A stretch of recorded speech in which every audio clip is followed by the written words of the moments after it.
चलिए अभी देखते हैं कैलकुलेशन प्रोसीजर फॉर मीडियन।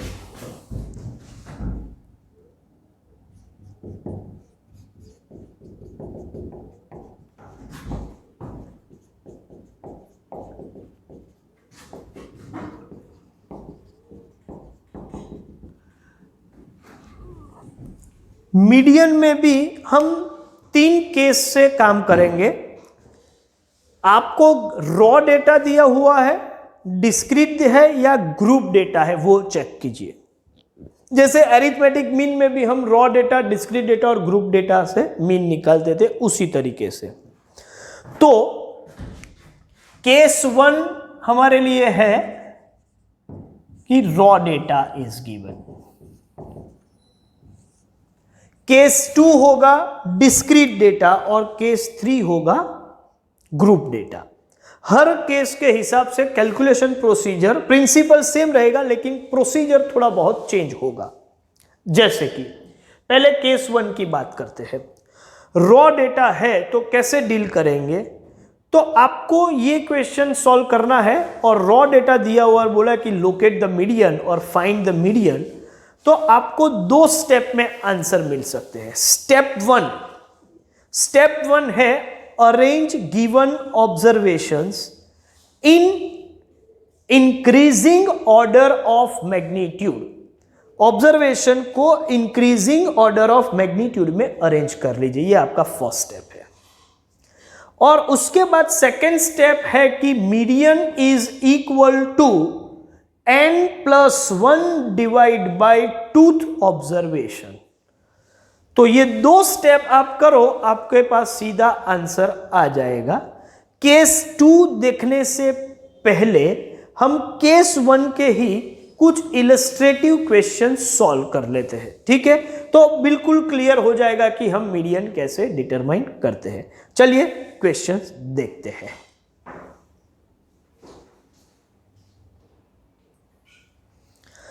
देखते हैं question, locate the median in the following data of marks obtained by 9 students in statistics. और मार्क्स है 18, 14, 18, 13, 14, 18, 16, 15 एंड 20। तो ये रॉ डेटा है, वो तो क्लियर हो गया। कैसे काम करेंगे? 2 स्टेप है। पहला स्टेप है ऑब्जर्वेशन को अरेंज करो, तो मैं लिख रहा हूं अरेंजिंग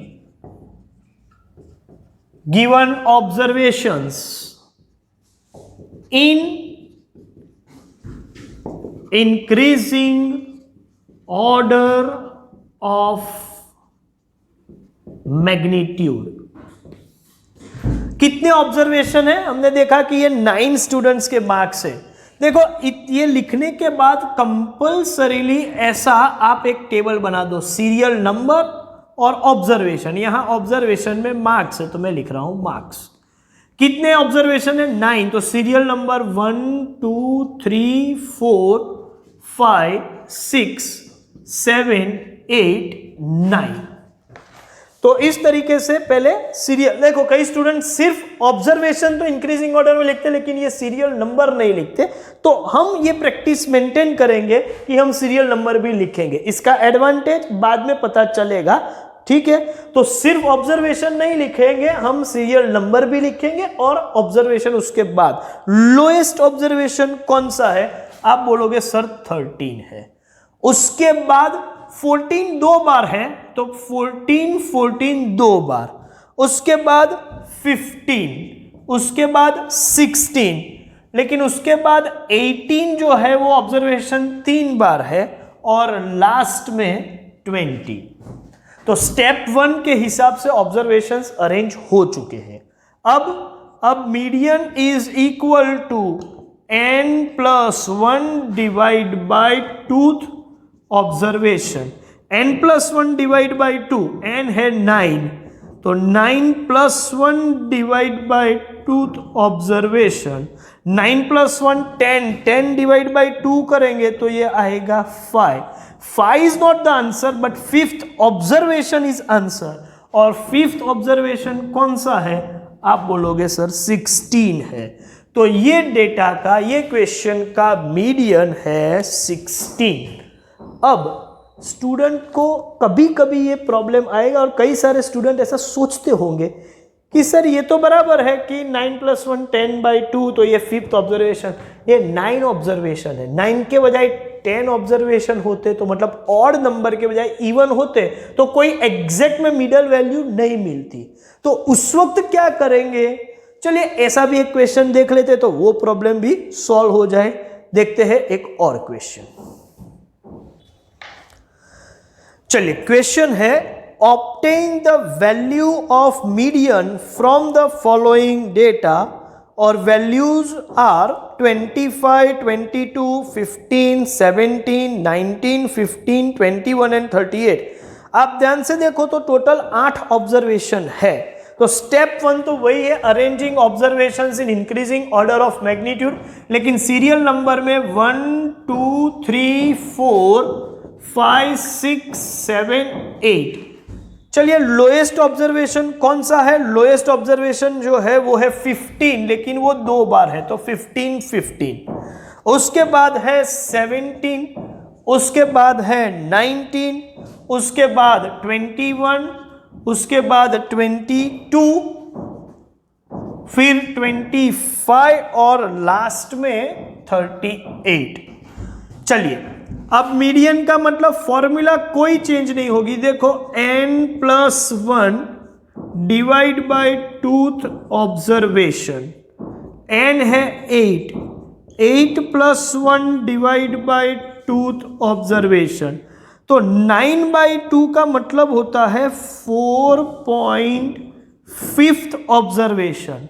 अब यहां से सर ये कैसे निकाले, 4.5th, 4th ऑब्जर्वेशन हो तो निकाल सकते हैं, 5th हो तो निकाल सकते हैं, ये 4.5, इसका ये मतलब हुआ कि 4 और 5 के बीच में, तो इसको मैं ऐसा बोल सकता हूं कि 4th observation plus 5th observation divide by 2।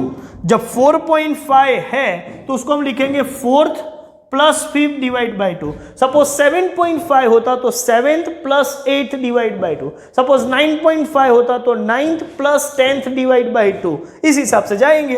4th observation है 19, 5th ऑब्जर्वेशन है 21 और डिवाइड बाय 2, तो इसका ये मतलब हुआ कि 19 + 21 डिवाइड बाय 2 40/2, तो ये होगा आंसर 20।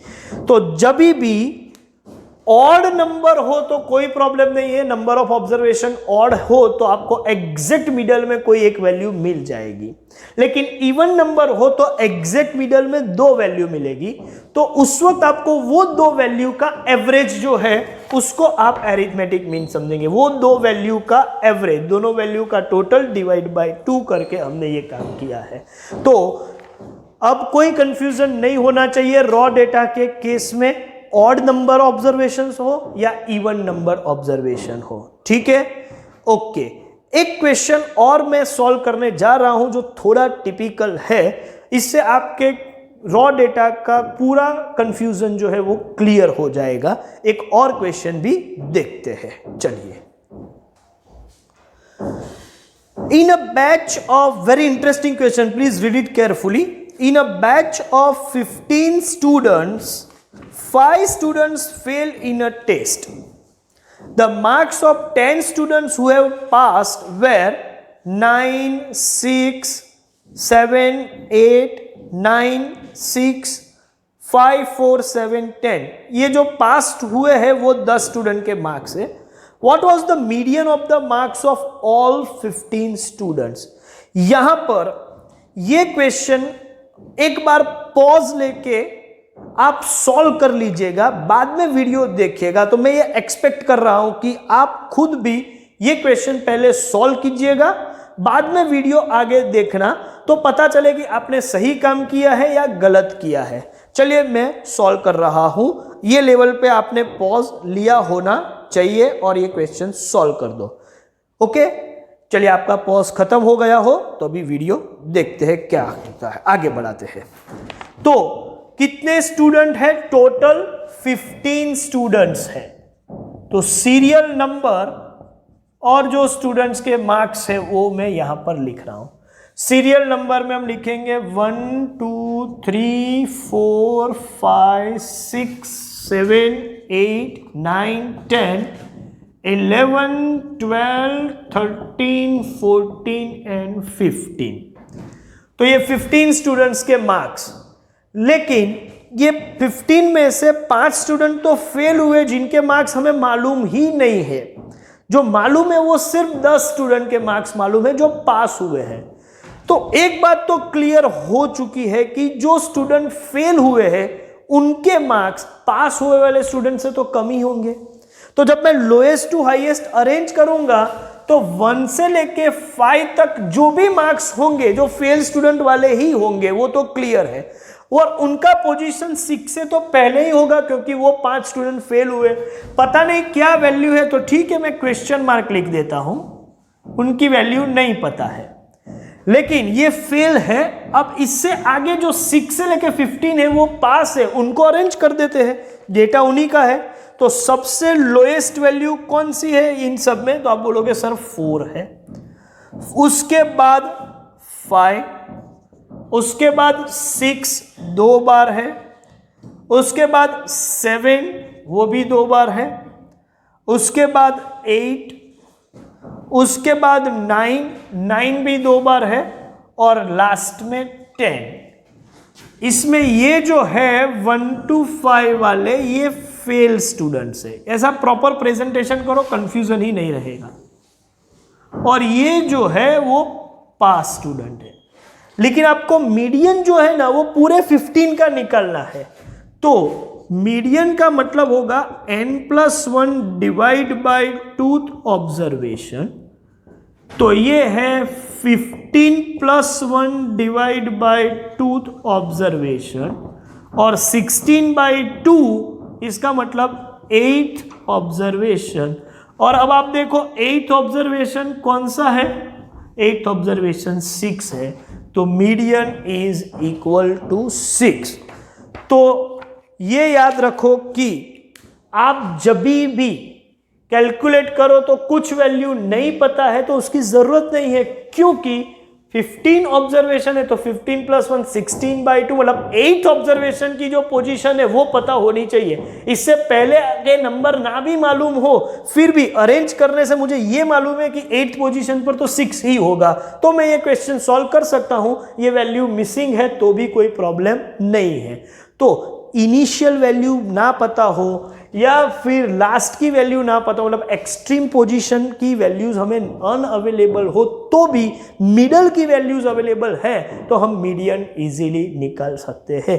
ये एक चीज मीडियन की समझने के लिए क्वेश्चन काफी इंपॉर्टेंट है। तो रॉ डेटा के हिसाब से जो काम करते थे वो हो चुका। देखते हैं डिस्क्रीट डेटा हो तो मीडियन कैसे निकाला जाए। चलिए आगे बढ़ते हैं। डिस्क्रीट डेटा में मीडियन निकालने के लिए आपको 3 स्टेप से काम करना पड़ेगा। फर्स्ट स्टेप क्या होगा डिस्क्रीट डेटा में? इसमें भी आपको ऑब्जर्वेशन को तो अरेंज करना ही है, लेकिन उसके साथ साथ उसकी फ्रीक्वेंसी भी होगी। और डिस्क्रीट में ऑब्जर्वेशन इंडिविजुअल होंगे लेकिन उसके साथ उसकी फ्रीक्वेंसी भी होगी। तो फर्स्ट स्टेप यह है कि arrange observations along with respective frequency in increasing order of magnitude। ये आपका फर्स्ट स्टेप है। सेकेंड स्टेप जो है वो काफी इंपॉर्टेंट है, क्योंकि आपने इंक्रीजिंग ऑर्डर में अरेंज करके रखा है। तो सेकेंड स्टेप है obtain cumulative frequency of less than type. Compulsorily less than type का मतलब टॉप टू बॉटम करके आप क्यूमुलेटिव फ्रीक्वेंसी निकालो।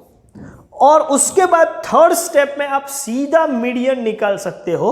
Median is value of observation corresponding to cumulative frequency equal to और just greater than. Equal to हो तब तक equal to को प्रेफरेंस दो, इक्वल टू ना हो तो जस्ट ग्रेटर देन n+1/2। तो ये 3 स्टेप से काम कर सकते हैं। स्टेप तो हमने समझ लिए, देख लिए, लेकिन उसको प्रॉपरली अप्लाई करते वक्त आप ध्यान रखोगे तो ज्यादा समझ में आ जाएगा। यही स्टेप हम कैसे सॉल्व करते हैं, यही स्टेप से मीडियन कैसे निकालते हैं उसके लिए क्वेश्चन देखते हैं। चलिए कौन सा क्वेश्चन, आगे देखते हैं।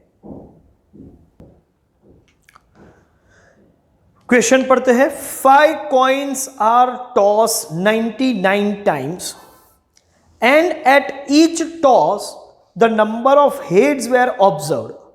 The number of tosses during which 0, 1, 2, 3, 4, 5 heads were obtained is shown in following table. Find the median size of the head obtained. Number of heads x 0 1 2 3 4 5 and number of tosses is frequency. मतलब 0 times head आया हो ऐसे 4 toss है, एक बार head आया ऐसे 15 tosses है, तो वो आपकी फ्रीक्वेंसी हो गई। And so on up to 5, total 99 times tossing किया हुआ है। चलिए पहले मैं क्वेश्चन को यहां प्रेजेंट कर रहा हूं। नंबर ऑफ हेड्स जो है वो x है और नंबर ऑफ टॉसेस जो है वो फ्रीक्वेंसी है। x का वैल्यू है 0 1 2 3 4 5 और जो फ्रीक्वेंसी है वो है 4 15 35 29 6 एंड 10। तो पहले तो स्टेप 1 ऑब्जर्वेशन मतलब x, arrange observations in increasing order of magnitude along with frequency, ये ऑलरेडी अरेंज किया हुआ है, तो स्टेप 1 तो वैसे भी पहले से हो ही गया है, तो ये काम हो गया। स्टेप 2 है obtain cumulative frequency of less than type. ठीक है, तो लेस देन टाइप में top to bottom cumulative frequency मतलब 4 plus 15 19, 19 plus 35 54, 54 plus 29 83, 83 plus 6 89, 89 plus 10 99, मतलब ये टोटल 99। तो क्यूमुलेटिव फ्रीक्वेंसी भी आ गई, तो सेकंड स्टेप भी हो गया। थर्ड स्टेप में आपको n+1 डिवाइड बाई 2 ऐसा एक फैक्टर वैल्यू निकालना है, ऐसा मान के चलो ये फैक्टर वैल्यू है n+1 बाई 2। n कितना है आप बोलोगे n 99 है, +1 डिवाइड बाई 2 मतलब ये हो गया 50। अब आपको क्या देखना है कि क्यूमुलेटिव फ्रीक्वेंसी की कॉलम में एग्जैक्ट 50 है, इक्वल टू 50 है, कहीं पर भी तो नहीं है, हो तो हम उसको प्रेफरेंस देंगे लेकिन नहीं है। तो 50 से just greater, I am using word just greater, greater तो कई सारे हैं लेकिन जस्ट ग्रेटर 54 है। तो ये जस्ट ग्रेटर 54 के अगेंस्ट जो ऑब्जर्वेशन है वो कौन सा ऑब्जर्वेशन है, तो 54 के अगेंस्ट 2 है, तो 2 आपका मीडियन है। जस्ट ग्रेटर तो मैं लिखूंगा, लेकिन cumulative frequency just greater then 50 is 54, ये रही cumulative frequency just greater then 50। क्यों 50 से ग्रेटर, क्योंकि n+1 बाई 2 फैक्टर वैल्यू जो है वो 50 है, उससे जस्ट ग्रेटर क्यूमुलेटिव फ्रीक्वेंसी 54 है। So median is equal to observation corresponding to cumulative frequency equal to और just greater than n+1 by 2, मतलब वो क्या है 50 है, तो corresponding to cumulative frequency equal to तो है नहीं, तो जस्ट ग्रेटर देन 50, और वो क्या है, वो है 54। तो मैं सीधा लिख दूं observation corresponding to cumulative frequency 54 and that is 2। तो आपका मीडियन है 2। अब किसी को शायद, अच्छा प्रेजेंटेशन का टेक्निक रेगुलर टेक्निक से हमारा थोड़ा अलग है, लेकिन इससे हम प्रेजेंट करेंगे तो इजी रहेगा। हम क्या करेंगे, पहले फिर से प्रोसीजर देख लो। स्टेप 1 ऑब्जर्वेशन को इंक्रीजिंग ऑर्डर में अरेंज कर देंगे, अलॉन्ग विद द फ्रीक्वेंसी, यहां ऑलरेडी अरेंज किया हुआ था। सेकेंड स्टेप में क्यूमुलेटिव फ्रीक्वेंसी निकालेंगे लेस देन टाइप की, मतलब top to bottom. Third step में आपको लिखना है median equals to observation corresponding to cumulative frequency equal to और जस्ट ग्रेटर देन n+1/2। तो एक काम करो, पहले से n+1/2 क्या है वो निकाल दो। वो निकाला हमने 50 आया, उसके इक्वल तो नहीं है, तो जस्ट ग्रेटर देन क्या है 54 है, तो ओके 54। उसके कोरस्पॉन्डेंस में कौन सा ऑब्जर्वेशन है 2, तो median is observation corresponding to cumulative frequency 54 के सामने जो वैल्यू है वो आपका मीडियन। अच्छा, लेकिन स्टूडेंट्स कहीं पर कंफ्यूजन में आ जाते हैं कि सर ऐसा जस्ट ग्रेटर देन को सीधा मीडियन कैसे बना सकते हैं, और इसका जो लॉजिक है वो मैं यहां एक्सप्लेन कर रहा हूं, ध्यान से देखो।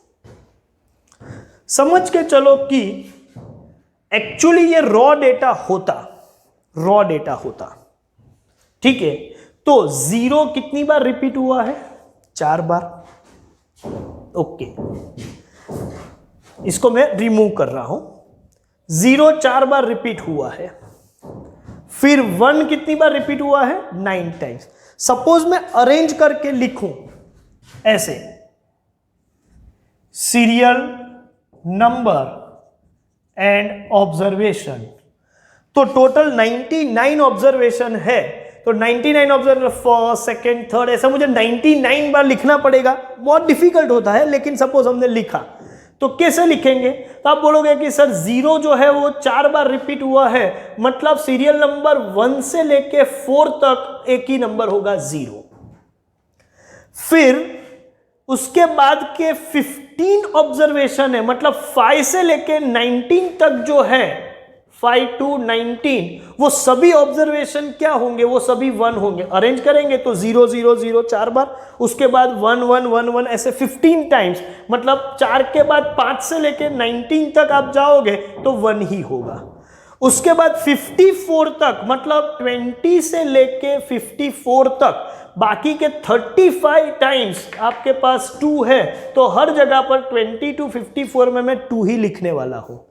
उसके बाद 54 के बाद 3 जो है वो 29 टाइम्स मैं लिखूंगा, मतलब 55 से लेके 83 तक ऑब्जर्वेशन 3 होगा। 83 के बाद 4 आएगा, 83rd मतलब 84th ऑब्जर्वेशन जो है वो 4 होगा। 84th 85th 86 कहां तक, 89th तक, मतलब 84 to 89 में 4 होगा। और उसके बाद 90 से लेके 99 में 5 ऑब्जर्वेशन होंगे। सपोज मैंने अरेंज किया है तो इसी तरीके का अरेंजमेंट होगा, 1 2 3 4, हर जगह पर 0 0 0 0 0, 5 to 19, तो 5th में 1, 6th observation 1, 7th observation 1, up to 19th observation तक 1 होगा। अब हमारा जो रॉ डेटा का रूल है वही अप्लाई करें, m equals to n+1 by 2th observation, तो वही हो रहा है। देखो 99 + 1 डिवाइड बाय 2th ऑब्जर्वेशन, 100/2 मतलब 50th ऑब्जर्वेशन। तो 50th ऑब्जर्वेशन कौन सा होगा, 20 से लेके 54 हर ऑब्जर्वेशन 2 है, तो 20 भी 2 है, 21 भी 2 है, तो 54 तक जाने की जरूरत है, फिर उसके बीच में कहीं पर 50 आ जाएगा और 50th ऑब्जर्वेशन 2 ही होगा। तो इसकी वजह से हमने ये रूल बनाया कि क्यूमुलेटिव फ्रीक्वेंसी इक्वल टू या जस्ट ग्रेटर देन n+1/2 के अगेंस्ट जो ऑब्जर्वेशन है वो ऑटोमेटिकली इसके साथ मैच होने वाला है। तो हम अपने हिसाब से जाएंगे, लेकिन लॉजिक जो है वो एग्जैक्टली उसके साथ ही मैच होता है। प्रिंसिपली हमने कोई चेंज नहीं किया है, सिर्फ प्रोसीजर हमने थोड़ा समझने के लिए उस हिसाब से डिजाइन किया हुआ है, लेकिन जो प्रिंसिपल है वो वही है। अल्टीमेटली आप n+1/2 ऑब्जर्वेशन, मतलब एग्जैक्ट मिडल में जो ऑब्जर्वेशन है वही ढूंढ रहे हैं। तो मुझे लगता है कि ये पूरा कॉन्सेप्ट क्लियर हो गया होगा, ठीक है। Based on this few homework examples will be there. कौन सा होमवर्क है वो हम देखते हैं। चलिए अभी मैं होमवर्क भी दे दूं आपको।